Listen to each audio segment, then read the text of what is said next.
Boa tarde a todos, muito obrigada pela presença. É um prazer a gente estar aqui nesse painel hoje para falar do uso de dados como uma ferramenta de adesão ao tratamento de saúde. Eu agradeço bastante a presença do Bruno, obrigada, da RD, também da Sara, da RD, e do Vinícius, que é do Renault Penteado Sampaio, advogados.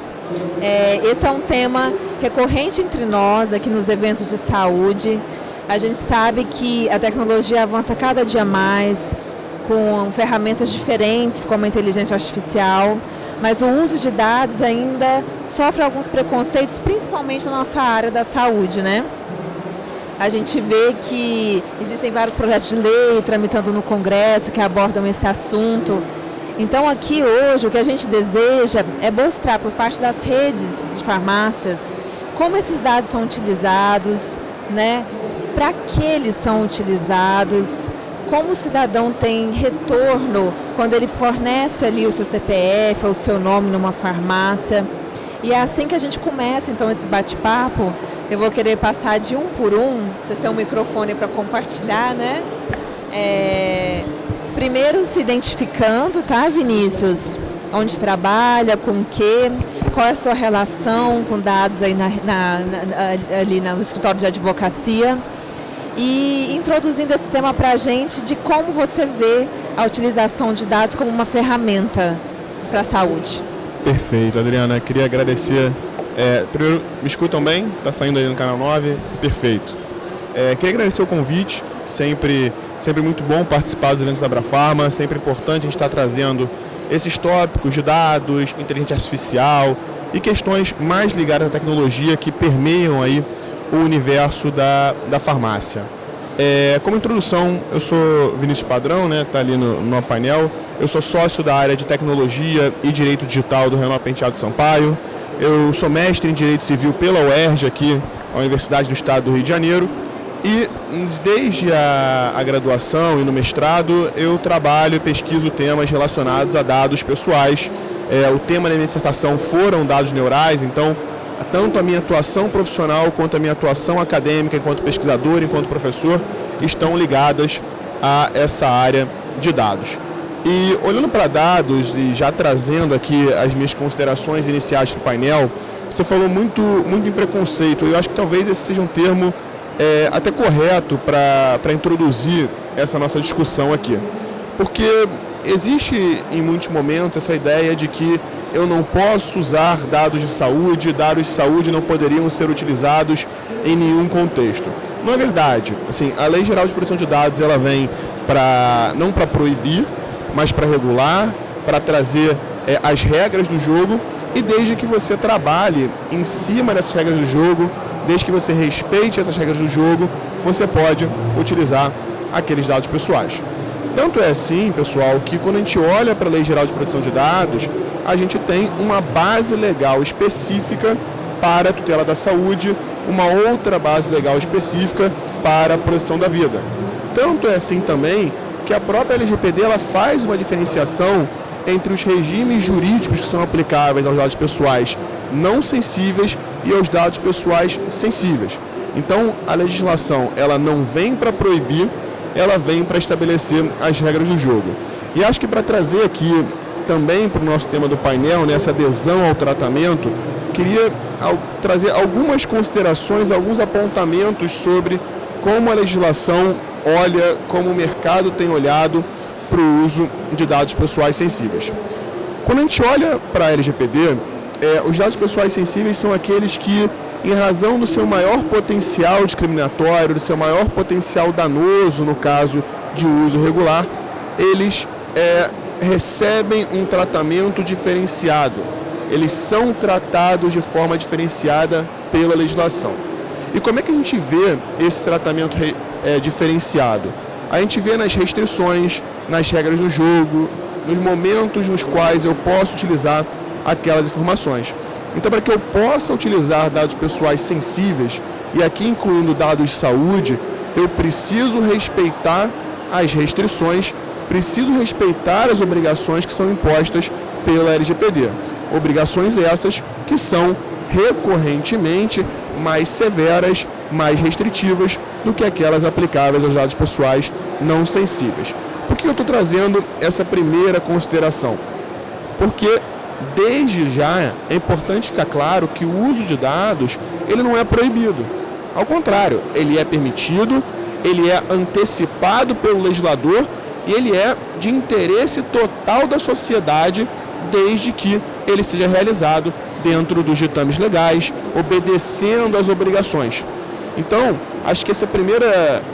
eu queria desmistificar primeiro essa afirmação de que dados de saúde não podem ser utilizados, como a gente tem visto por aí, como a gente tem visto alguns projetos de lei erroneamente seguindo esse caminho, porque a verdade é que dados de saúde podem ser utilizados, não podem ser utilizados da forma que a gente bem entender, claro que não, temos que seguir aquilo que está previsto na legislação, mas desde que respeitados aqueles limites, eles podem ser utilizados.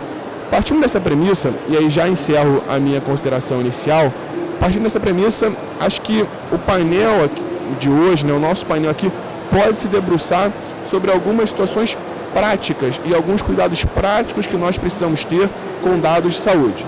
A partir do momento em que eu entendo que eu posso utilizar esses dados, que eu entendo que eu preciso seguir as regras da legislação, o que eu passo a fazer, o que eu tenho que fazer para utilizar aquelas informações da melhor forma possível e talvez até principalmente, pessoal, no melhor benefício daquele titular, que a partir do momento que tem o uso dos seus dados com maior cuidado, com maior precisão, colhe os benefícios desse tratamento.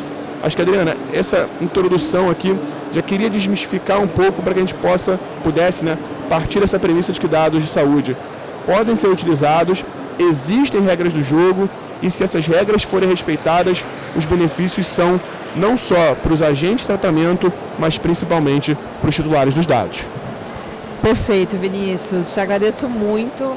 Não há nada de errado em usar dados de forma legal, né? A gente tem a LGPD para isso e seguindo essas normas, as farmácias conseguem fazer um tratamento de dados que atendam tanto a questão do cidadão, como as suas próprias questões de logística, transporte, para não faltar medicamento em nenhum lugar. E baseado bem no que você disse, eu vou fazer essa pergunta para a Sara e para o Bruno, que são de uma rede de farmácias, nossa grande grupo RD, bem baseado realmente nesse impacto, tá?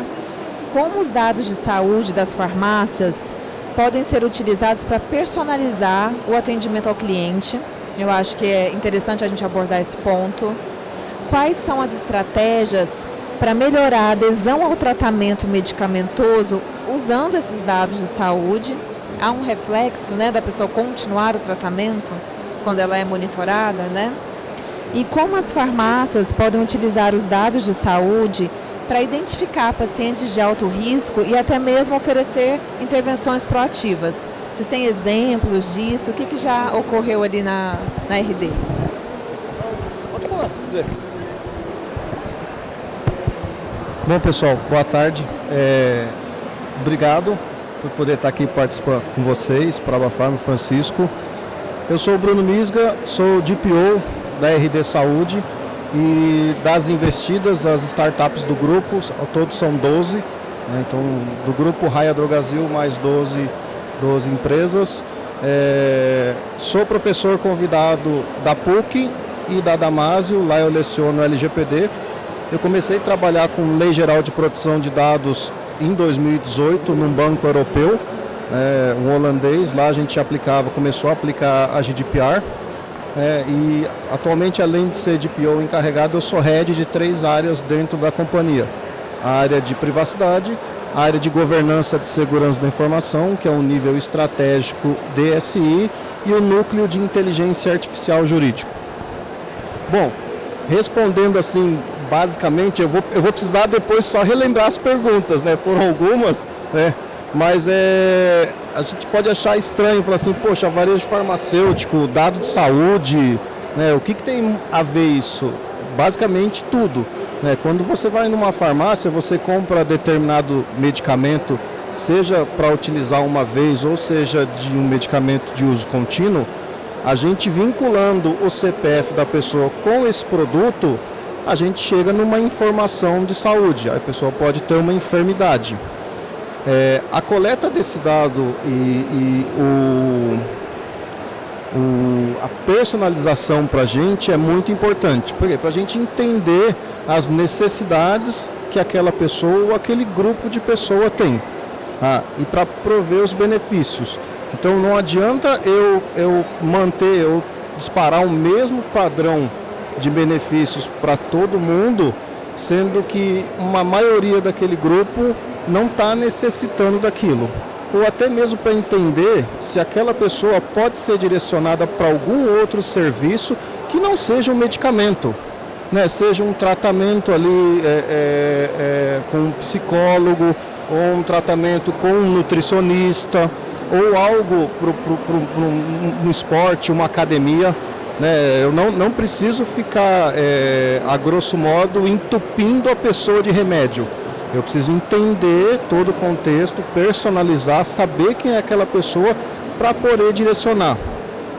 Isso não é proibido, né? É legal a gente fazer isso desde que a pessoa, no nosso caso, ela aceite que a gente enxergue, olhe, monitore o histórico de compras. Tá? Por se tratar de uma informação, de um conjunto de dados sensíveis. Nota, ali não tem nenhum dado sensível. Um produto em si não é um dado pessoal, não é nada.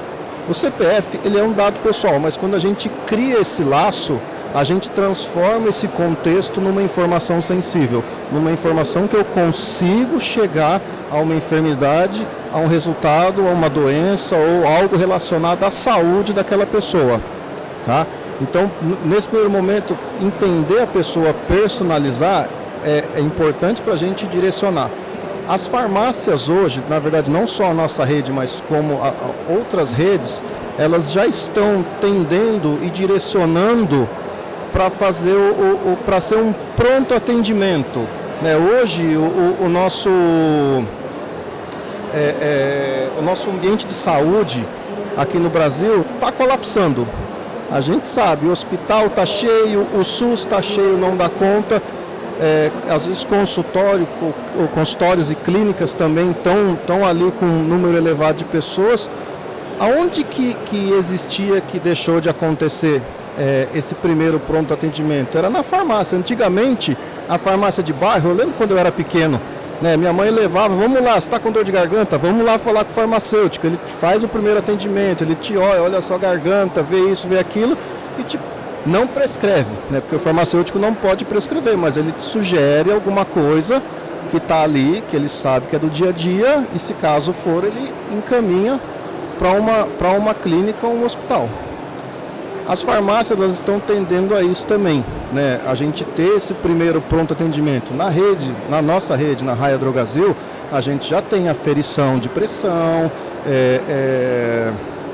esqueci o nome lá que faz o bioimpedância, e outros procedimentos mais simples. A gente vai criar um espaço de saúde ali para entender também isso e fazer esse primeiro pronto atendimento. E você entender, personalizar a pessoa, eu saber quem é o Bruno de fato ali para eu poder dar esse primeiro atendimento é de suma importância. Tá? Qual é a outra? Eu não... Travou. Não, era isso mesmo. E o que mais tinha era com relação assim, se com essa personalização do tratamento, se vocês notam que tem uma recorrência maior de tratamento, que não há abandono, o abandono diminui. Isso, o abandono ele diminui.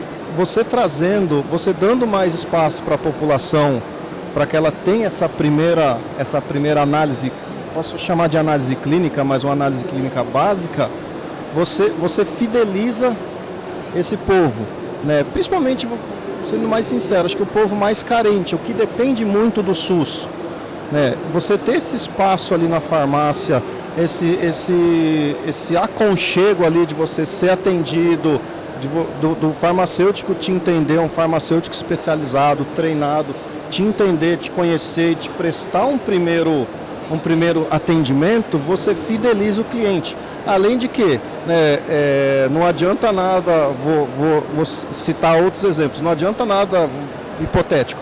Eu, Bruno, tenho uma dívida no Serasa e o banco me manda a informação para eu fazer aplicação em CDB.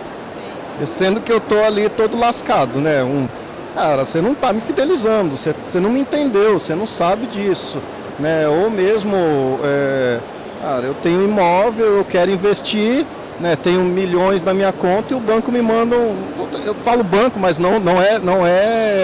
é só um exemplo, né? Mas o banco me manda um empréstimo de 50 mil reais. Pô, eu tenho 1 milhão na minha conta, eu vou querer um empréstimo de 50 mil para quê? Ele não entendeu, ele não personalizou. A gente é a mesma coisa, né? Mas olhando numa questão mais sensível, que é uma questão de saúde, né? Onde a gente tem que tocar ali com cuidado. E você entender, você fideliza o cliente, você dá um bom atendimento, você suprir as necessidades no momento, né? Acolher com carinho aquela pessoa, ela vai voltar, né? É isso, você se sente acolhido quando o outro lado do balcão entende o que você precisa, né? E quais são as suas necessidades. E a terceira, Bruna, era com relação, assim, no caso hipotético da pessoa ter uma doença, que pode desenvolver uma doença grave, por exemplo, ter uma doença crônica, um diabetes, uma pressão alta. Esse acompanhamento da personificação do tratamento acaba que não deixa desenvolver para um quadro pior, um quadro renal, por exemplo. Isso. Nessa transformação que a gente está passando nesse nosso ecossistema de saúde, a gente tem uma assistência, né, para essas pessoas que consomem determinados medicamentos. A pessoa tem que aderir ao tratamento. Eu não posso, Bruno, quando eu falo em nome da RD Saúde, abordá-la. Ela precisa, na verdade eu vou abordá-la falando do tratamento, mas ela vai aderir. E ela aderindo, o farmacêutico ele vai fazer esse acompanhamento, ele vai entender, ele vai querer saber se aquele medicamento causou algum efeito colateral, se aquele medicamento está fazendo efeito, se ela está seguindo uma dieta conforme foi prescrita pelo profissional da área de saúde, seja um médico, um endócrino ou um nutricionista, se ela está seguindo direitinho, se ela está consumindo o medicamento direitinho, tá? A gente faz esse acompanhamento, e então você vê que tem resultados. A gente não está preocupado com a venda, a gente está preocupado com a saúde da pessoa. A venda vira uma consequência, né? A venda vira uma consequência. Uma execução de compra e venda, cara, todo mundo tem que fazer. Claro, a empresa vive, né, de venda de medicamentos, tudo. A gente não pode deixar de falar isso. Mas a nossa principal função aqui, acho que como varejo farmacêutico, como prestador de saúde, é melhorar a saúde da população. Perfeito.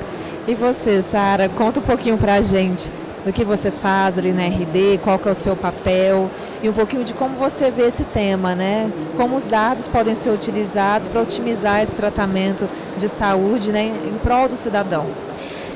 Bom, gente, meu nome é Sara, eu sou coordenadora lá do time de privacidade e governança e segurança da informação lá da RD Saúde. De todas as investidas, a gente atua muito em conjunto com as empresas do grupo nessa adequação, né, de uma elevação de maturidade de todo o grupo, tanto em privacidade quanto em governança de segurança da informação.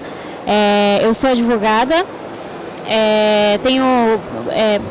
eu sempre fui para a área mais da tecnologia, então eu tenho especialização em Direito e Tecnologia pela USP, faço mestrado em Sistemas de Informação lá na USP também, então eu sou bem dividida entre Direito e Tecnologia. Eu acompanhei bastante esse tema de apoio ao tratamento, porque uma das nossas empresas, o core business dela é apoio ao tratamento, e a gente tem esse programa mais recente nas farmácias, e assim, a adesão que eu vejo das pessoas é muito grande e elas se sentem realmente acolhidas no momento em que o farmacêutico tenta entender o que aquele medicamento, principalmente quando é um medicamento controlado, quando é um medicamento um pouco mais sensível, causou nela, e até se ela precisa de algum apoio em relação a essa reação que deu. Óbvio que assim, falando nos termos da lei, a gente sempre tenta fazer com que a pessoa se sinta o mais confortável possível de receber aquela comunicação, de ter esse acompanhamento do farmacêutico. O farmacêutico, ele também se coloca à disposição, se a pessoa não quiser receber esse tipo de comunicação, a gente não tem problema nenhum, tem lá toda a estrutura desenhada para deixar a pessoa confortável a aderir esse apoio ao tratamento ou não. Mas a gente percebe que realmente as pessoas que aderem esse apoio ao tratamento, elas continuam o tratamento, e principalmente as pessoas que são crônicas, né, que precisam ter esse acompanhamento, elas precisam dos medicamentos todo mês. Então a gente percebe que essas pessoas, elas ficam mais receptivas e elas têm um relacionamento diferente com o farmacêutico, com a farmácia. Qualquer dúvida que ele tiver, ele vai entrar em contato com a farmácia, então é um relacionamento mais estreito. A questão do uso dos dados da saúde, assim, acho que a RD, ela sempre trabalha na forma mais transparente possível. A gente tenta deixar o cliente super à vontade para ele tratar os dados dele como ele quiser. E a gente, eu não sei se todos aqui, né, já viram, mas nos nossos aplicativos e em tudo que a gente faz, a gente deixa a pessoa cuidar dos dados dela, exatamente porque é um tema muito sensível. Os dados de saúde, né, as informações médicas que ela tem, são informações que só profissionais da saúde da farmácia, ela ali, o farmacêutico, principalmente medicamento controlado, vai ter. O atendente, ele vai prestar o apoio que ele precisa, mas assim, a gente tenta manter isso no maior sigilo possível, porque a gente sabe que isso pode causar um desconforto para determinadas pessoas. Mas em contrapartida, é uma coisa que é boa para a pessoa que tem esse tipo de comorbidade. Então, quando ela é uma pessoa diabética e ela precisa sempre daquele medicamento, ter uma pessoa ajudando ela a explicar, a entender, principalmente as pessoas que têm comorbidade depois de muito tempo, né? Então, a pessoa nem sempre foi diabética, mas virou diabética, ela precisa de acostumar com aquilo. Então, eu acho que o farmacêutico tem um papel importante nessa instrução e nesse acompanhamento para a pessoa conseguir ali ter sucesso no seu tratamento. O apoio ao tratamento eu acho bem legal, assim, um programa bem legal, e não acho que é uma coisa não acho que a utilização desses dados, como o Vinícius mesmo trouxe, é uma utilização indevida. A lei, ela permite, desde que a gente faça todos esses mecanismos de transparência e tenha lá um embasamento jurídico, siga os princípios que a lei traz.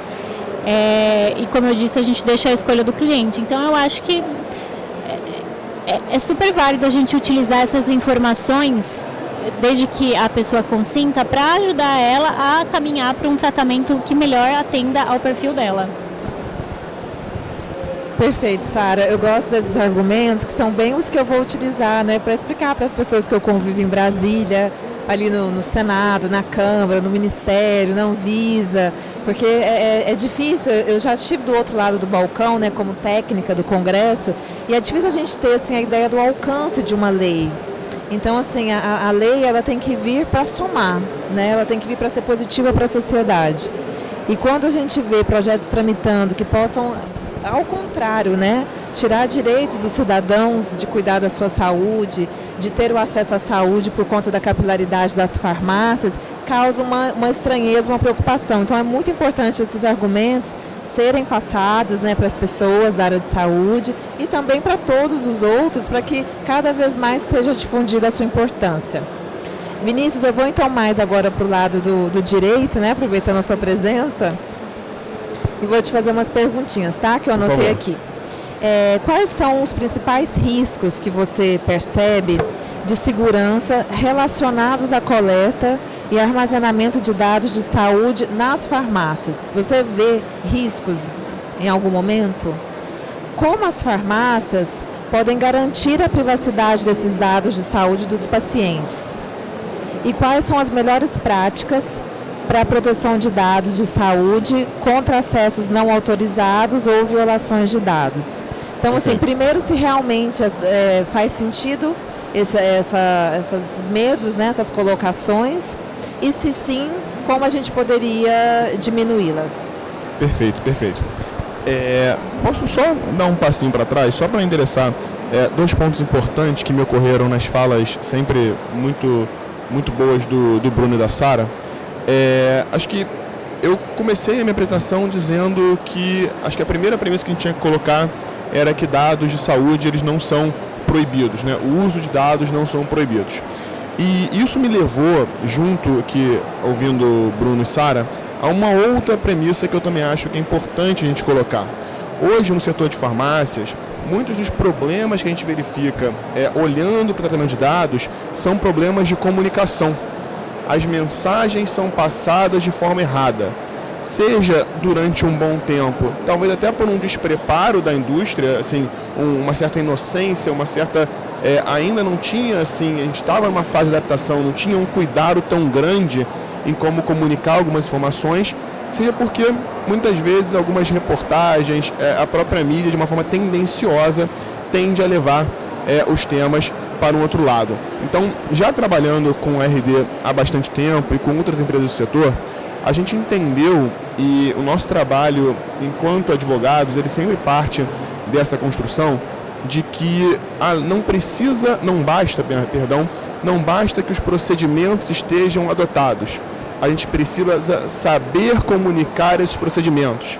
A gente precisa saber levar para o mercado, saber levar para a mídia, saber levar para os titulares o porquê estamos fazendo o que estamos fazendo e como aquilo beneficia não só individualmente cada titular, mas também a sociedade. É sempre o exemplo, e aí desculpa ser repetitivo, mas é sempre o caso mais ilustrativo, a questão do CPF. Costuma-se dizer, a gente vê com muita frequência, que as farmácias vendem medicamentos em troca do CPF. Isso não é verdade. E assim, embora possa até parecer absurdo para quem trabalha no setor, a gente já recebeu lá no escritório diversos ofícios de autoridades até relevantes, que partem dessa premissa. Assim, mandam uma série de perguntas e uma delas é: por que você vende remédio por CPF? Qual que é o valor do CPF por cada medicamento? Não tem valor. Não se pede o CPF porque depois vamos pegar essas informações e vender para um plano de saúde e vender para o terceiro. Essa mentalidade de que o CPF seria uma moeda de troca é, de novo, um problema, acredito eu, um problema de comunicação. E do lado de cá, quando a gente levou, seja para a Senacom, seja para a própria NPD, para os PROCONs, para os próprios titulares que eventualmente nos procuram, quando a gente levou uma explicação do porquê esse CPF era pedido, do porquê ele não estava sendo vendido, não estava sendo compartilhado posteriormente, os resultados foram bastante positivos. Então, como o Bruno trouxe, o CPF, a coleta do CPF, ela não existe para fins de comercialização. Ela existe para fins de identificação. Identificar quem é você, entender em que contexto histórico de saúde junto à farmácia você se encontra, para que as promoções, os descontos, as ofertas sejam personalizadas e ajustadas. Então, nesse binômio comunicação, esse binômio que é a partir da comunicação, que é comercialização e fidelidade, eu sempre acho importante a gente saber comunicar. Eu não quero CPF para depois vender o seu conjunto de dados. Não é esse o nosso objetivo. A gente é uma farmácia, a gente não é um birô de informações. Eu quero o seu CPF para saber quem é você e poder ajustar as ofertas que eu tenho disponíveis ao seu melhor perfil. Isso é bom para todo mundo.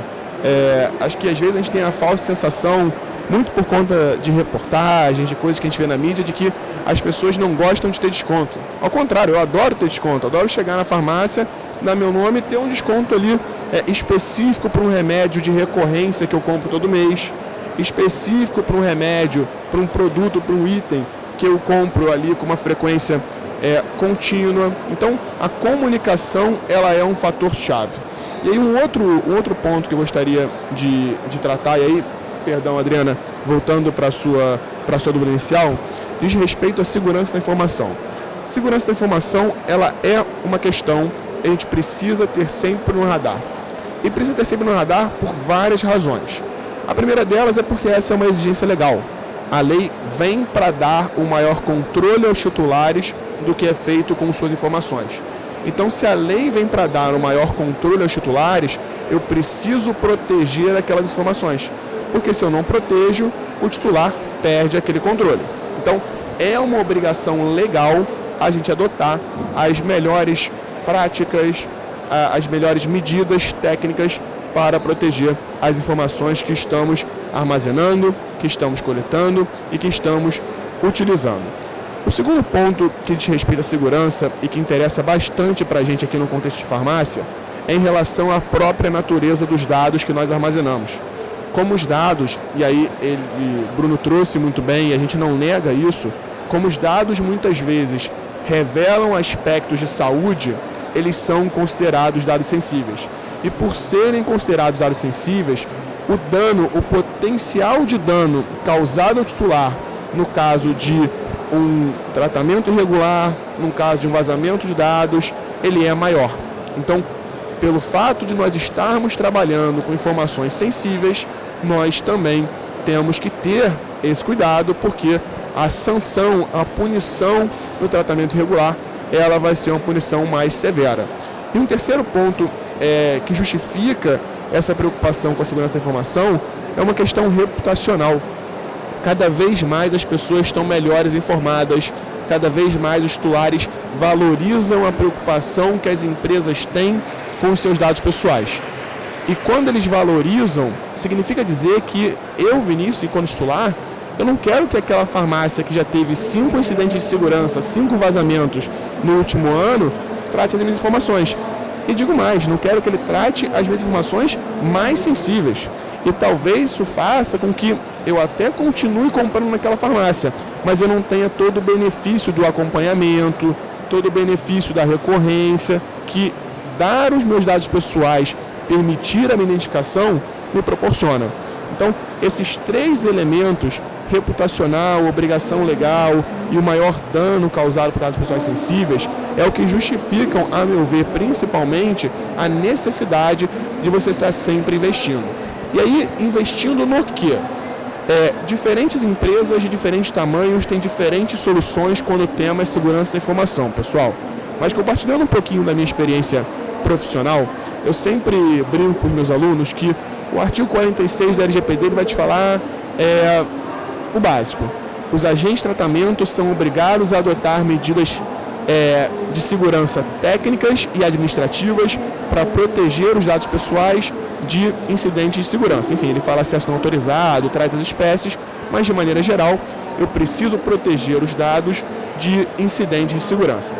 E quando eu faço isso, a LGPD fala em medidas técnicas e medidas administrativas. Medidas técnicas são aquelas que eu contrato, que eu adoto do ponto de vista técnico. Então, eu ter um firewall, eu ter um melhor antivírus, eu ter uma estrutura de e-mail que impede vazamento de documentos, eu ter flags no meu sistema que permitam identificar quando alguém estiver extraindo uma quantidade excessiva de documentos do da minha cloud, enfim, do meu servidor. Eu ter, por exemplo, um controle de quem acessa cada pasta. Essas informações técnicas, elas me ajudam a proteger o meu banco de dados e garantir a segurança das informações. Mas elas não estão sozinhas. Existe o aspecto também administrativo. E o aspecto administrativo, ele está essencialmente localizado nas pessoas que vão lidar com aquelas informações. E pessoal, eu já vi, e eu trago para vocês aqui, eu já vi as coisas mais bizarras que parece até que eu invento. Eu tenho um cliente que investe lá seus milhões de reais anualmente em segurança da informação. E a gente teve um incidente de segurança muito recentemente, porque um colaborador do RH, na hora de mandar um documento do Vinícius para o Vinícius, ele mandou um documento para o Vinícius de todos os colaboradores da empresa. Então, na hora que ele foi anexar o e-mail, ele anexou o arquivo errado. Então, vejam, eu posso ter o melhor antivírus, eu posso ter o melhor firewall, se a pessoa na ponta não tiver instruída, ou às vezes até cometer um erro, eu vou estar suscetível a um incidente de segurança. E por isso, a gente sempre destaca a necessidade de treinamentos. É chato, eu sei, o pessoal fica... Eu, enfim, já passei cada vergonha, já fui fazer treinamento, o pessoal nem aí para mim, tá tudo bem, faz parte do jogo. Mas assim, é importante o treinamento com recorrência, é importante a capacitação, é importante a educação de toda a empresa mesmo. Assim, não adianta nada a nossa central, pensando em farmácia, tá? A nossa central está super apurada, a nossa tese jurídica está super alinhada, a gente está super confiante naqueles argumentos que nós estamos estruturando nossas operações, se na ponta o caixa, o atendente, a atendente vai virar para o consumidor e falar: olha, me passa o seu CPF porque eu só vendo com CPF. Não é verdade, eu não só vendo com CPF. Então, o fator humano, trabalhar o fator humano é uma questão também importante. E quando a gente fala em incidente de segurança, é sempre interessante olhar para essas duas dinâmicas. Eu tenho tanto medidas técnicas que são sim muito válidas, que demandam investimento, demandam estudo, mas eu também me preocupo com o administrativo, me preocupo com as pessoas, me preocupo com os processos, para que essas pessoas, esses processos estejam o mais alinhado possível para evitar incidentes de segurança. Muito bom, Vinícius. Obrigada, assim, super didático, muitos esclarecimentos. Você falando, assim, eu fiquei pensando em várias ações que acontecem, até ações bem recentes. Por exemplo, na questão da falsificação do Ozempic, né? Não existe um remédio falsificado, né? Existe o que? Uma conduta criminosa de trocar ali os rótulos fora dos estabelecimentos de saúde e fazer essa venda de uma forma muito prejudicial à saúde das pessoas e para todo o nosso ecossistema, né? Então, assim, o fator humano não pode ser deixado de lado nem quando a gente fala em dados, inteligência artificial, em nada, né, que seja ou remoto ou realmente uma pessoa ali física no balcão. E a questão do CPF também envolve muito isso, porque a gente vê muita diferença de farmácia para farmácia, de rede para rede, de como tratar o consumidor, né? Então, assim, ter essa padronização de explicar o porquê do pedido e se ele não quiser, ok, a venda vai ser feita da mesma forma, ele vai ter o remédio da mesma forma, né?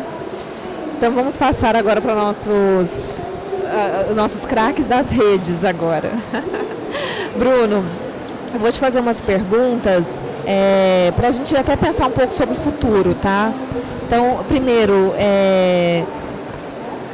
essa primeira é um pouco repetitiva, mas talvez você possa abordar. Como os dados de saúde das farmácias podem ser utilizados para monitorar ou prevenir as doenças? Hoje em dia já é possível, caso, né, seja uma das diretrizes da ARD. Quais você vê que são oportunidades de colaboração de farmácias e órgãos de saúde pública ou até mesmo outros stakeholders para melhorar a saúde da população? Então, assim, a gente vê, né, que a gente tem farmácia popular, né, em muitas redes, e essas informações, elas realmente são preciosas, né, porque a pessoa vai, pega o remédio, aí pode ter um mês que ela vai e não pega. Então, assim, essa integração, acho que até em São Paulo já existe um sistema, né, integrado de saúde, mas não é todo no Brasil. Você vê uma possibilidade futura desses dados da farmácia serem compartilhados com o SUS, serem compartilhados com o Ministério da Saúde, até mesmo com outros atores para o bem da população? Agora mesmo na Abrafarma, a gente está com um projeto super interessante junto com a ONU, né, a Organização das Nações Unidas, para evitar aquela gravidez indesejada, principalmente adolescentes, né? Pessoas que ainda não querem, acaba acontecendo. E por isso param os estudos, a carreira, a vida. E a intenção nossa é justamente trazer para o programa Farmácia Popular a entrega, né, desses hormônios, né, contraceptivos e até mesmo fazer com que o próprio farmacêutico prescreva, porque o Conselho Federal de Farmácia já fez essa resolução, mas o registro do farmacêutico ainda não consta no Farmácia Popular, né?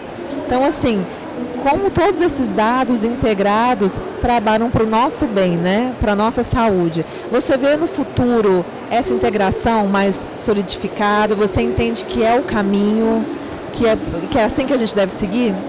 Essa é uma ótima pergunta. Há umas 3, 4 semanas, o Vinícius e eu, a gente conversava exatamente sobre esse tema.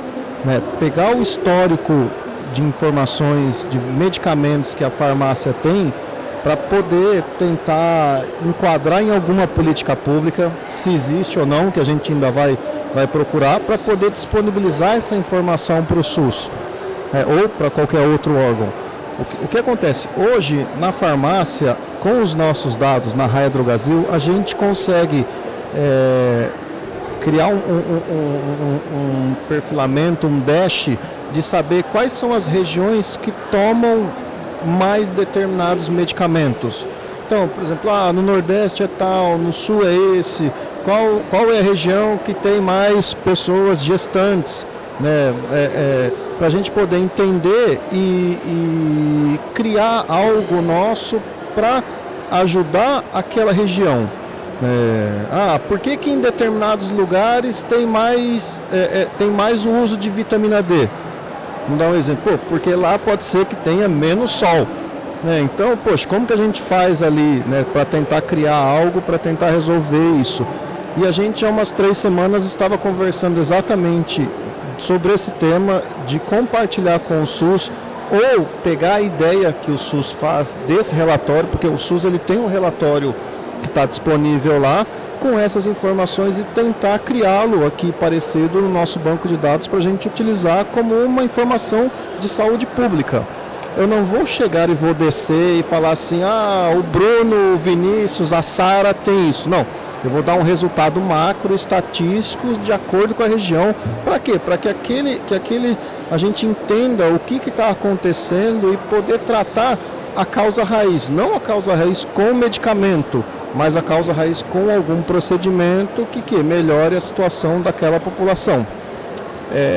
Adriana, a gente está em vias de conversar com o SUS para fazer uma parceria para o futuro. Não sei quão breve será, mas para a gente fornecer alguns tipos de informação, não de dados pessoais, mas de estrutura de venda. Para você ter uma ideia, a gente vai pegar o CEP da farmácia e os medicamentos que foram vendidos no CEP da farmácia para ele entender daquele município. Eu não vou chegar a fornecer dados pessoais, porque eu também não posso, mas eu vou fornecer uma informação de venda de um CEP de um CNPJ. Para quê? Para que agregado com a base que ele tem lá, ele consiga identificar com mais clareza a situação daquela região e poder o SUS ou o Ministério da Saúde, o Anvisa, algum órgão tratar ali. Essa é uma parceria que a gente pensa assim para o futuro. A farmácia é um grande banco de dados, não vou mentir. Isso a gente tem dificuldade até de explicar para o IDEC, para a Senacom, Procon, Ministério Público, a NPD, por que disso? A farmácia é um grande banco de dados, todo mundo compra medicamento. Isso é valioso, para a gente, para vocês também, para a população. Imagina um medicamento que há 10 anos atrás você tomava com uma determinada recorrência, que após esses 10 anos hoje fez um estudo que aquele medicamento, dependendo da quantidade, te trazia outra enfermidade escondida, sei lá, um câncer. Quem que vai ter essa informação? Eu vou recorrer a quem? Eu lembro que eu comprava em determinada farmácia, eu posso ver quanto tempo eu tomei, que tipo de medicamento, se ele se enquadra, se ele não se enquadra. Eu posso pedir para a farmácia ali, para aquele varejo farmacêutico, a sequência de lotes, para ver se naquele lote tinha esse tipo de problema, alguma coisa que aconteceu. Eu vou ter isso, eu vou fornecer. Então, o nosso banco de dados quanto varejo farmacêutico é muito rico para os órgãos, para o SUS, o Ministério Público, tudo. A partir do momento que eles têm ciência, a partir do momento que eles começarem a criar essas parcerias, que a gente começar a afirmar isso, vai ser de grande valia para a população como um todo. Para quê? Novamente, para a gente tentar desafogar SUS, hospitais, todo o nosso ecossistema de saúde que está entrando em colapso. A saúde de alta complexidade que é caríssima, né, Bruno? Então, assim, quando a gente olha para o futuro, seria uma grande economia para os cofres públicos mesmo, tomar, ter esse olhar anterior na prevenção, no cuidado, que é feito na farmácia, o Pharmacy First. Primeiro, veja o que a pessoa tem, trate, cure. Se é uma doença crônica, não abandone o tratamento. A expectativa de vida é alta, a nossa população envelhece cada vez mais. Então, se a gente não tomar essas atitudes agora, a gente compromete o futuro, E quando você tem dados, estatísticas, você tem muito mais condições de formular políticas públicas de qualidade para a população. Então, você estudando o ambiente, respirando esse ar que as farmácias trazem, dessas informações, você tem a capacidade de, na ponta, fazer um trabalho de mais qualidade, Até para a gente reabastecer as farmácias, Não adianta nada eu mandar um bocado de medicamento para uma região que ele não toma tanto daquele medicamento. Então, ali pode vencer, eu posso estar utilizando dinheiro de outra forma e esse medicamento pode estar faltando para quem precisa. Esse DASH, né, esse estudo estatístico, ele tem vários vieses, né? Um deles é esse também, de entender se eu estou direcionando o medicamento para o lugar correto, para aquela população que precisa. Perfeito, obrigada. Sara, e você? Você entende como a gente está falando aqui, que o futuro é esse compartilhamento de dados entre o público, entre o privado, a favor da população brasileira? Sim, eu concordo muito com o Bruno, assim, as parcerias que dá para ser feita com os órgãos do governo conseguem possibilitar esse tipo de política pública para a pessoa conseguir ter acesso ao medicamento que ela realmente precisa. Hoje, assim, as pessoas realmente elas precisam, e eu concordo muito com o Vinícius também, elas precisam de informação não só nessa parte de como a gente trata o dado, mas ela precisa do acesso à informação completa, né? Então, qual medicamento que ela precisa tomar, e a farmácia, o farmacêutico, ele é essa ponta de instrução, né? Do que ela precisa tomar. As farmácias, elas estão se transformando em um grande espaço de saúde, eu acho que por conta da superlotação dos hospitais. Então, a pessoa teria que ir até o hospital, ficar muito tempo lá para depois ir para a farmácia e comprar um medicamento. Muitas vezes esse primeiro atendimento ele pode ser feito na própria farmácia e as farmácias elas estão se transformando ali também num atendimento de teleinterconsulta, que é uma parceria até com médicos, para eles conseguirem ali fazer um atendimento e a pessoa não precisar se deslocar até a farmácia. Eu tenho até assim, um caso pessoal, teve uma vez que eu estava com muita dor de garganta e eu fui exatamente no hospital só para pegar a receita para comprar um medicamento. Foi só para isso. Eu cheguei lá, o atendimento foi 5 minutos, demorou muito para eu ser atendida, foi 5 minutos e eu só queria a receita realmente para comprar ali um medicamento que era controlado e que não poderia ser sem receita. Mas então, para facilitar esse atendimento, e assim, óbvio que o farmacêutico ele não vai prescrever, mas às vezes você pode estar com o entendimento de que você está com algum problema de saúde que não é aquele problema, ele pode te ajudar a identificar o que você pode tomar, como que você pode ser conduzido ali da melhor forma para você conseguir ali o tratamento que você precisa. E também essa questão isso entra muito na adesão ao tratamento, né? É a farmácia conseguindo te direcionar. Antigamente era bem assim, né? A farmácia que fazia esse primeiro atendimento. Eu acho que isso está voltando exatamente para a gente conseguir prestar um apoio para os hospitais e não ter essa superlotação lá. Perfeito, e tanto no público como no privado, né, que os planos de saúde também enfrentam problemas graves, né, a gente viu esse ano de 2024 muitas rescisões unilaterais, então assim, é um problema realmente geral, né, a gente não dá conta da quantidade de pessoas, e você deu um exemplo muito didático e básico que acontece com todo mundo, você passa mal, você vai para o hospital para ter a prescrição, e precisa realmente, né? E você entrando naquele ambiente, você corre o risco de piorar, pegar um vírus, uma bactéria, assim, não é o ideal de jeito nenhum para quem já está se sentindo debilitado, que é uma imunidade mais baixa. Então, realmente a gente tem que otimizar o nosso tratamento sempre que a gente sente alguma coisa. E o primeiro lugar ser a farmácia, eu acho que é a melhor escolha sempre. Vinícius, então vamos lá, a gente vai começar, eu vou dar esse tempo final para vocês, fazer suas considerações finais. Eu agradeço muito a presença de cada um, eu sempre aprendo muito com vocês. E vou passar a palavra para o Vinícius primeiramente.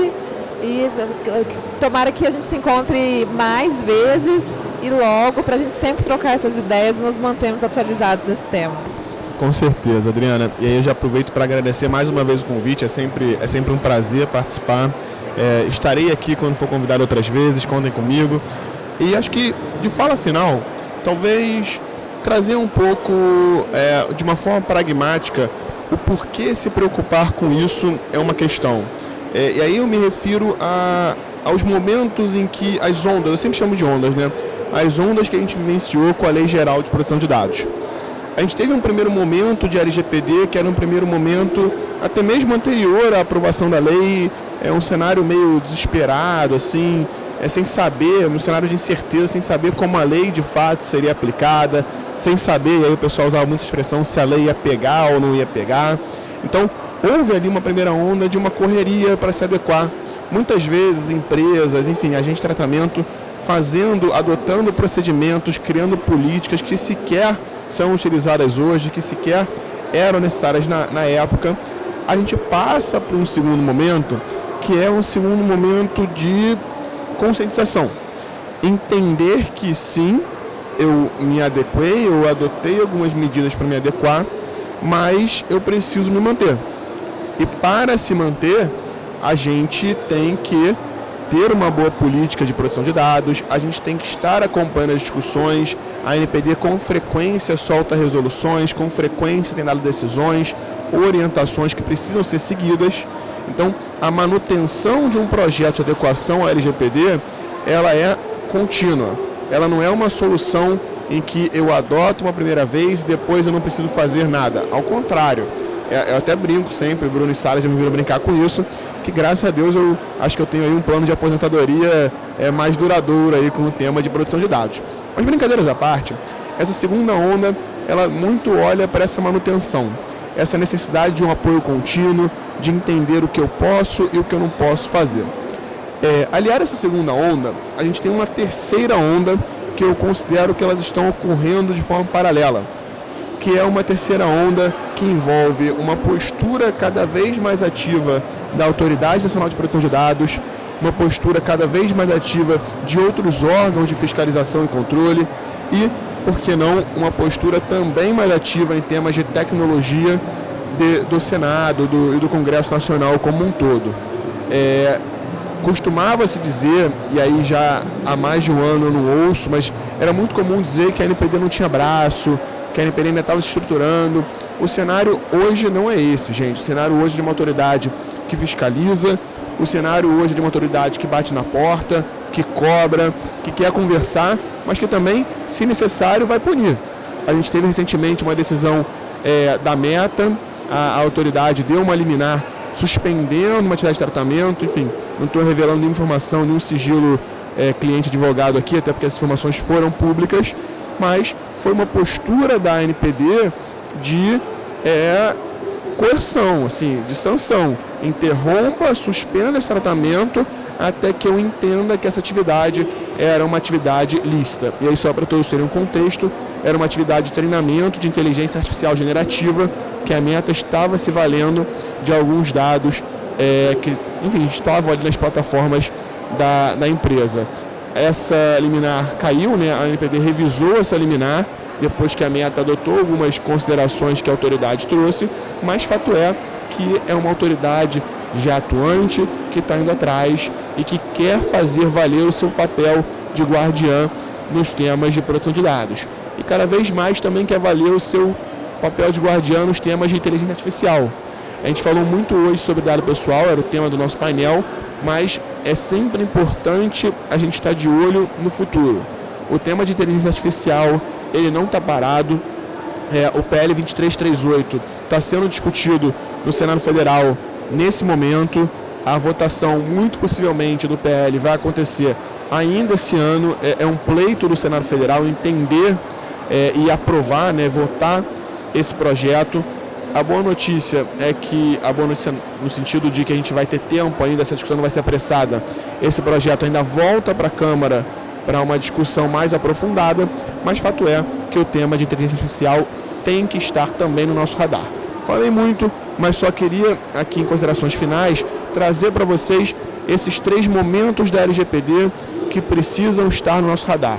Um primeiro momento de adequação, um segundo momento de manutenção e um terceiro momento mais contencioso, mais administrativo, do diálogo com a autoridade. E principalmente nesse momento de diálogo com a autoridade, de diálogo com os titulares, às vezes diálogo com o Congresso, a comunicação tem que estar bem afiada, a gente tem que saber o que estamos comunicando, tem que saber como comunicar acima de tudo. Perfeito, Vinícius. Eu vim do Congresso, estava há 15 anos lá, participei ativamente da questão da inteligência artificial, assessorava o relator, Eduardo Gomes, e até hoje acompanho esse projeto, que acaba sendo filho, né? Todos os projetos de lei que a gente atua com muita ênfase são filhos nossos, e eu acho que ele nasce esse ano mesmo, viu? E a gente vai ter que realmente debater, na Câmara aperfeiçoar, porque ninguém tem como fazer o melhor texto, né? É um assunto que ele nunca envelhece, pelo contrário. Se você fala o mesmo tema daqui a 2 meses, ele já está velho, passou. Só para trazer uma observação, é muito curioso, Adriana, até para comentar, esse projeto de lei, na verdade, ele surgiu de uma iniciativa de uma comissão de juristas. E essa comissão de juristas divulgou a primeira versão do projeto em dezembro de 2022. Em fevereiro de 2023, a OpenAI divulgou o ChatGPT, disponibilizou o ChatGPT. Então, em 2 meses, não todo o trabalho, né, mas grande parte do trabalho precisou ser revista, porque o que se entendia como inteligência artificial era algo muito diferente do que se passou a existir. E hoje, ChatGPT é quase que um sinônimo de inteligência artificial. E na época, quando se fez a primeira versão, nem se pensava que isso era possível. Então, é um tema que tem também, como quase todos os temas que envolvem a tecnologia, essa dificuldade de você correr contra o tempo para tentar tirar uma fotografia da tecnologia, trazer regras gerais e rezar para que essas regras gerais se apliquem no futuro. Foi exatamente assim, pegou todos de surpresa e a gente teve que rever tudo em relatórios novos. Bruno. Bom, pessoal, primeiramente agradecer a participação aí novamente aí, Francisco da Abrafarma. Contem conosco, né, nas próximas, está disponível. E eu vou puxar um pouquinho para o lado agora do varejo farmacêutico, tá? Reforcem, pessoal, quem é do varejo farmacêutico, os players do varejo farmacêutico, reforcem a importância desse nosso mundo no ecossistema de saúde. Tá? A gente não faz somente execução de compra e venda de medicamentos, a gente é uma peça muito importante nesse contexto como um todo.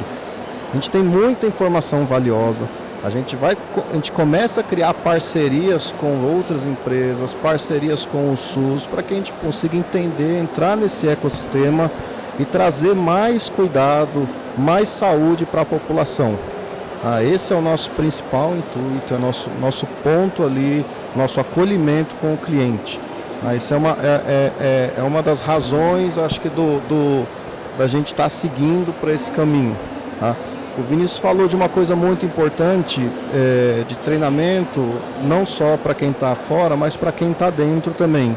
Treinamento não é só você disponibilizar ali algo para o colaborador ou para a pessoa entrar e fazer. O treinamento nosso é no dia a dia. Pílulas de comunicação, sempre está disparando alguma coisa, trazendo luz àquele tema para que a pessoa não esqueça. Uma área de negócio hoje, uma unidade, ela tem N atividades. Ela não está ali, e talvez a que menos importe para ele seja a LGPD naquele momento. Ela quer resolver o dia a dia, né? Mas vamos trazer luz, colocar informação para quê? A gente sabe que o elo mais fraco de todo esse processo hoje, a gente pode ter um parque tecnológico, uma baita burocracia, tudo, mas o elo mais fraco são as pessoas, e daí pode sair algum incidente, algum vazamento e ter algo reputacional, uma sanção ou algo reputacional. Então, acho que são essas as minhas considerações. Importante, a gente faz parte, o varejo farmacêutico faz parte do ecossistema de saúde, que é gigantesco. E a gente é uma peça fundamental dentro de todo esse contexto. Perfeito, Bruno. Obrigada, viu? Sara, suas considerações? Bom, obrigada, gente, pela participação, obrigada pelo convite. Vim em última hora, mas foi muito, muito bacana a gente trazer esses aspectos, principalmente o apoio ao tratamento, que é um tema muito importante e talvez não é um tema tão explorado, né? A gente usar as informações dos clientes, né, a personalização ali do histórico dele para apoiar ele no tratamento, eu acho que é uma coisa muito importante. E eu vou fazer um paralelo um pouquinho com a lei. Acho que tudo que a gente faz com um objetivo claro, com transparência, dando a informação para as pessoas, acho que isso, a gente está dentro da lei, a gente está de boa fé. Você utilizando esses dados com a ciência das pessoas, com a ciência dos clientes, com a autorização deles, em prol e em benefício deles, não tem problema nenhum, não infringe nenhuma lei e é benéfico tanto para a pessoa quanto para a sociedade. E puxando também o gancho do que o Bruno falou, a gente usar os dados, esses dados, mesmo que sejam dados agregados, para munir o poder público, para ele trazer políticas públicas, isso é muito importante para a gente transformar isso, realmente desafogar alguns lugares, transformar as farmácias parte desse ecossistema de saúde e conseguir prover cada vez mais benefícios para esses clientes. Acho que isso tudo é bem importante e acho que o tema apoio ao tratamento é como se fosse tudo isso em uma palavra só.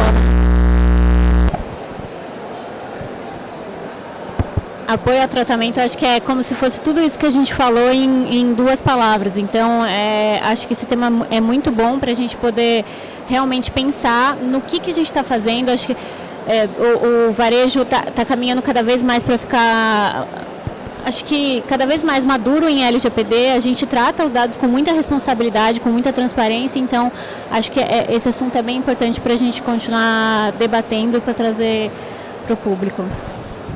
Com certeza, obrigada, Sara. E eu, como sempre, aprendendo muito com vocês, viu?